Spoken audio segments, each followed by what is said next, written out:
بالغ عورت کے لیے جائز نہیں کہ اس کے بالوں کی چمک اس کے دوپٹے سے چھلکتی ہوئی دکھائے. وہ تصور شرم و حیا کا کہ آتم تائی کی بیٹی بھی اگر گرفتار ہو کے آئے تو سرکار نے فوراً ان کا سر ننگا دے کے کالی کپڑی ان کے سر پہ ڈال کے کہا ہم صرف اپنی نہیں ہم غیروں کی بیٹیوں کی بھی عزت کا تحفظ کریں. حضور صلی اللہ علیہ وسلم کی سیرت طیبہ کا یہ بس شرم و حیا آج ہمیں اپنانے کی بہت ضرورت ہے. نبی کریم صلی اللہ تعالی علیہ وسلم نے صحابہ کرام رضوان اللہ تعالی مجمعین کو کسی بھی لحاظ سے جب تربیت کا معاملہ ہوتا تو گناہوں کے اسباب بتاتے ہوئے اس بے حیائی کی طرف توجہ کرنے کی بھی اجازت ہے. یہاں تک کہ حضور صلی اللہ علیہ وسلم فرماتے ہیں کہ شیطان کے زہریلے تیروں میں سے سب سے مؤثر تیر جو ہے وہ بدنگاہی ہے، جس کے بعد انسان پھر گناہوں کی طرف چل پڑتا ہے. آپ کا علیہ السلام جب کاؤنسلنگ فرماتے تو پریکٹیکلی حضور صلی اللہ علیہ وسلم ان کو سمجھاتے کہ بے حیائی کے انسان کے ایمان کی لذتوں کو کھو دیتی ہے.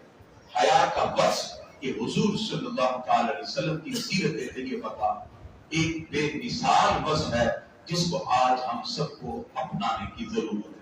یہ بندن کی یہاں تک فرمایا کل للمؤمنین یغضوا من ابصارہم، پیارے محبوب مسلمان مردوں کو حکم دیں وہ اپنی نظروں کو بھی جھکا دیں. یعنی جہاں نظروں کی حفاظت کا بھی حکم ہے، کیونکہ اسلام نے ہمیں کچھ بیریئر لگا دیے کہ یہ محرم ہے یہ غیر محرم ہے. اب ہم ان بیریئر کو ہٹا کر اپنے طور پر لمیٹیشن متعین نہیں کر سکتے. وہ لمیٹیشن جس میں مرد و زن کے اخلاق میں حضور صلی اللہ علیہ وسلم نے فرمایا کہ اگر کہیں اجنبی عورت اور مرد ہو تو تیسرا وہاں شیطان ہوگا. ہمیں ان بیریئر کا خیال رکھتے ہوئے سیرت طیبہ کے تقاضوں کو پورا کرتے ہوئے حضور صلی اللہ علیہ وسلم کی تعلیمات پر اس حوالے سے بھی عمل کرنا چاہیے. ہمارے آقا کی سیرت طیبہ کا ایک پہلو نماز کی ادائیگی ہے. ہمارے آقا علیہ السلام فرماتے ہیں قرۃ عینی فی الصلاۃ، میری آنکھوں کی ٹھنڈک نماز ہے. نماز وہ عظیم ترین عمل ہے جب ہمارے آقا سدرۃ المنتہا سے بھی آگے بڑھتے ہوئے لامقام کی مسندوں پر فائز ہوئے، اللہ تعالیٰ سے براہ راست باب گفتگو ہوئے تو پروردگار نے اپنے محبوب کو واپسی پر جو گفٹ اور تحفے عطا فرمائے ان میں سے ایک تحفہ نماز ہے. نماز اصل میں اللہ سے ملاقات ہے. حضرت مولا علی شیر خدا فرماتے ہیں جب میرا دل کرے میرا رب مجھ سے باتیں کرے تو میں قرآن پڑھتا ہوں، جب میرا دل کرے میں اپنے رب سے باتیں کروں تو میں نماز پڑھتا ہوں.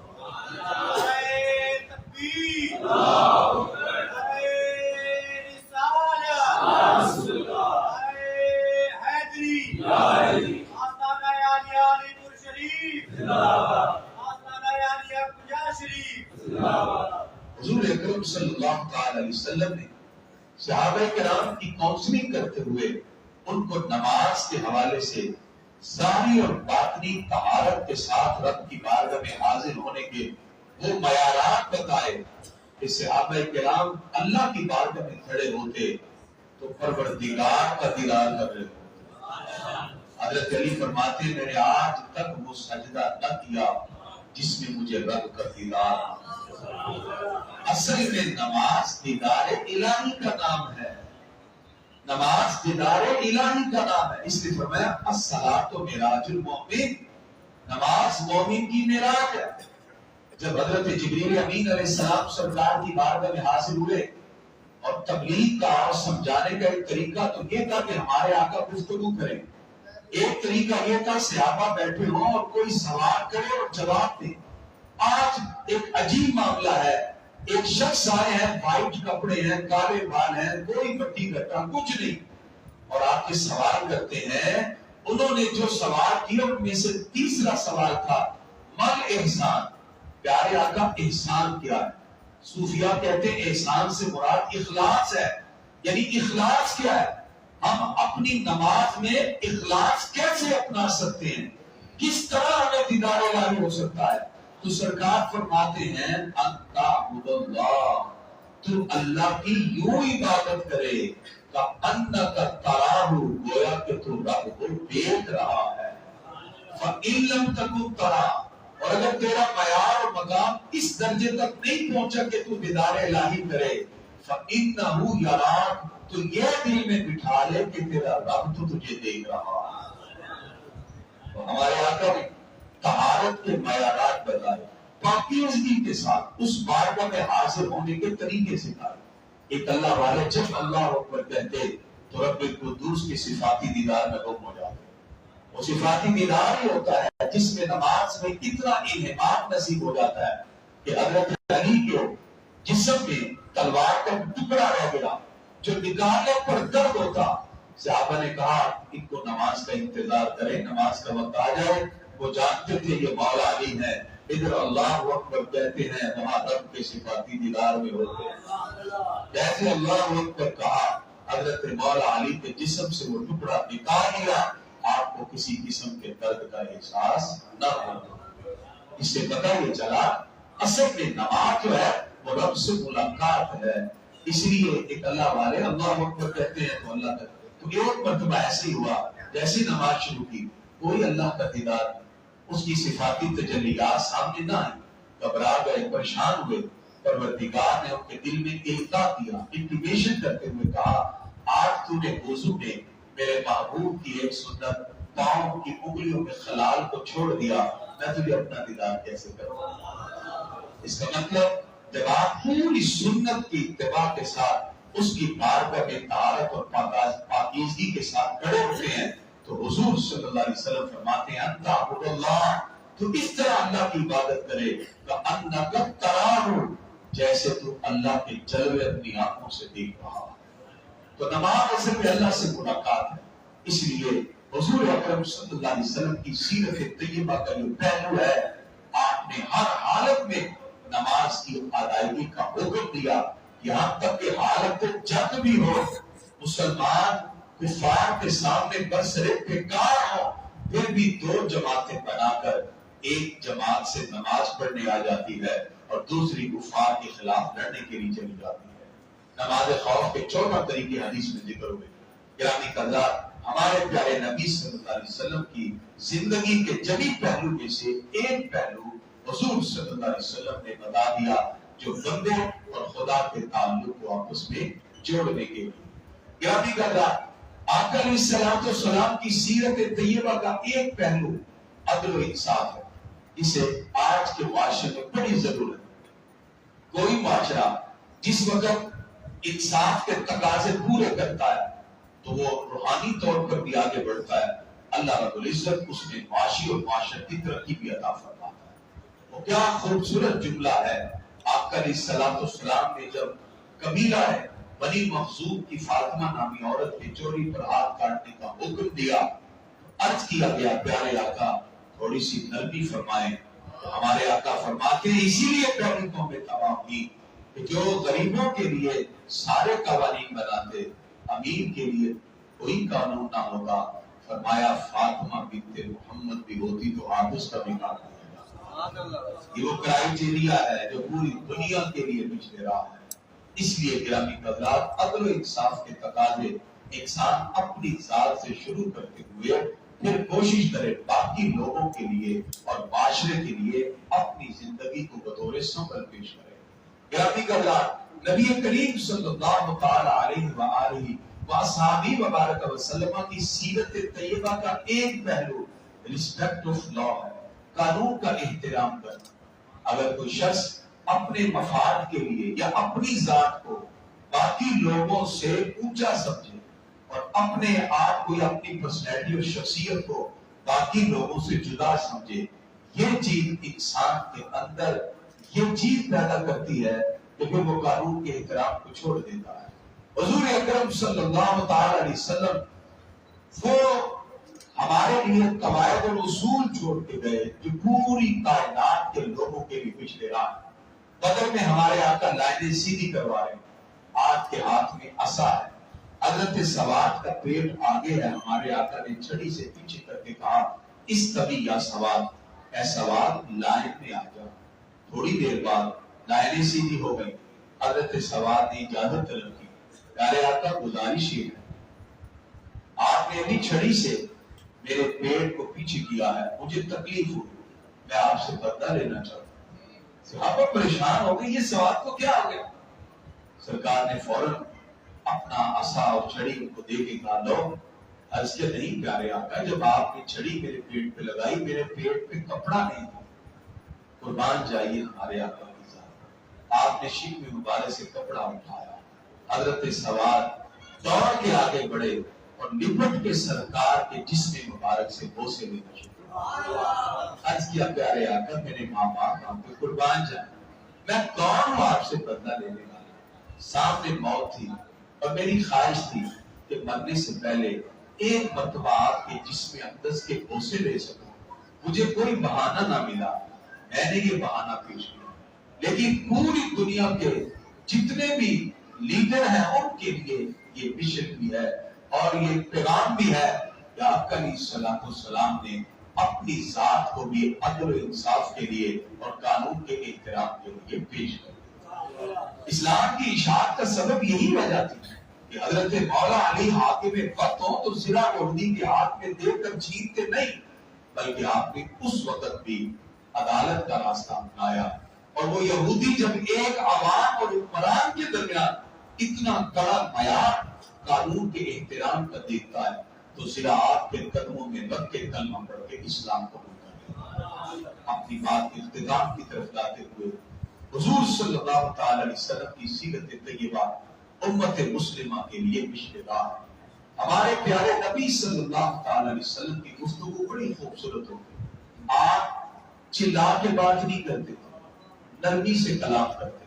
جب سرکار گفتگو کرتے تو بات تو سرکار کے چہرے کی تابانیوں کی تاب نہ لاتے ہوئے چہروں کو جھکا لیتے, اور اگر کوئی دیکھتا بھی تو سرکار کے ہلتے ہوئے ہونٹوں کو دیکھتا. پتلی پتلی گلے قدس کی پتیاں ان لبوں کی نزاکت پہ نہ پہنچتا. ہمارے آقا کی گفتگو میں اتنی مٹھاس تھی, ان کے کردار میں اتنے اعلیٰ معیارات تھے. اغیار بھی دیکھ کے کہتے یہی اللہ کے سچے نبی ہیں. کتنے ہی لوگ تھے جنہوں نے صرف سرکار کا چہرہ دیکھا یا آپ کے بیہیویئر کو دیکھا, آپ کے اخلاق کو دیکھا اور کلمہ پڑھ کے اسلام کو قبول کر. آج ہم سیرت النبی صلی اللہ علیہ وسلم کانفرنس شیخ معز الدین فاؤنڈیشن کے پلیٹ فارم پر اور ان کے یہ انعقاد پر ہم یہ پروگرام میں شامل ہیں. میں آخر میں یہی پیغام دوں گا, آئیے ہم سب مل کر اپنے پیارے آقا علیہ الصلوۃ والسلام کے ان محاسن اخلاق کو اپنانے کی کوشش کریں.